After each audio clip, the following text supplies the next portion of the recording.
Hey crochet friends! Making a foundation chain is one of the crochet techniques that you will learn in the early stages of your crochet journey. This tutorial includes simple step-by-step instructions to help you create a foundation chain. And once you learn how, you can perfect your foundation chain and then you will be well on your way in your crochet journey. Welcome back to my channel, or hello if you're new.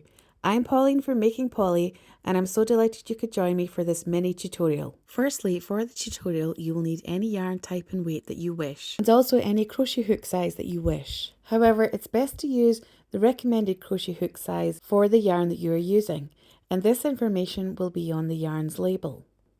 So let's get started. As I'm right-handed, I find it most comfortable to work with the hook in my right hand and the yarn in my left.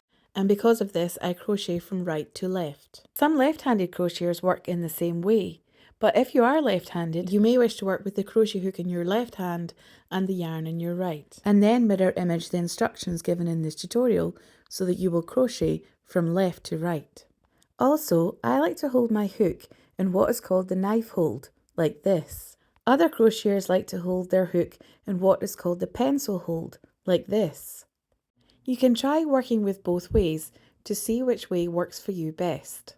When it comes to holding your yarn in your preferred hand, you will find what works for you. Some crocheters like to work with the yarn wrapped around one or two fingers, and some don't. After the initial start to a project, I work with the yarn hanging loose through my hand, and I use my index and middle fingers and my thumb to hold the yarn in place and to control tension as I work.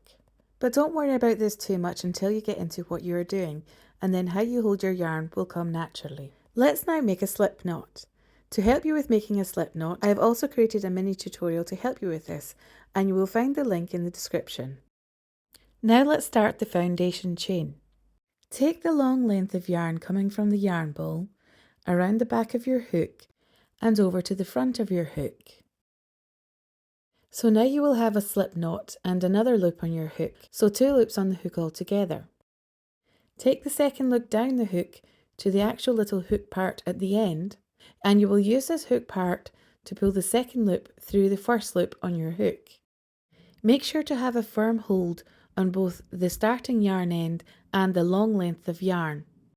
And to make it easier to pull the second loop through the first loop, turn your hook slightly to the left to do so. The first chain is now made, so let's do that again.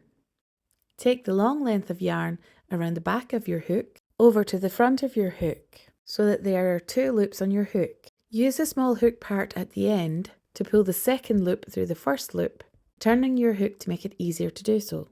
I will make a further 4 chains and then we will take a look at the chain stitches.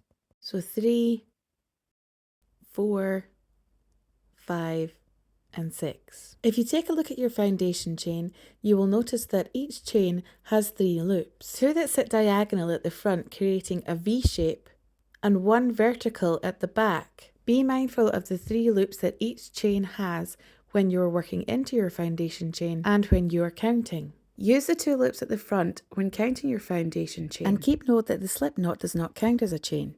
And just a tip when you are counting your foundation chain, especially when you are working with a very long foundation chain, count in tens and mark each 10th chain. And you can mark your chains with a stitch marker or a contrasting colour of yarn. And now you can create a foundation chain. Well done, crochet friend. The next step is to work into your foundation chain. I won't be covering that in this video, but don't worry, I will be going over it in an upcoming tutorial. So stay tuned. Keep practicing and don't give up on your crochet goals. Thank you so much for joining me for this super quick crochet tutorial, friend. I really hope it has been of use to you. I would really appreciate it if you liked and shared this video and left me a comment. And please don't forget to subscribe for more fun and informative crochet tutorials. Happy crocheting!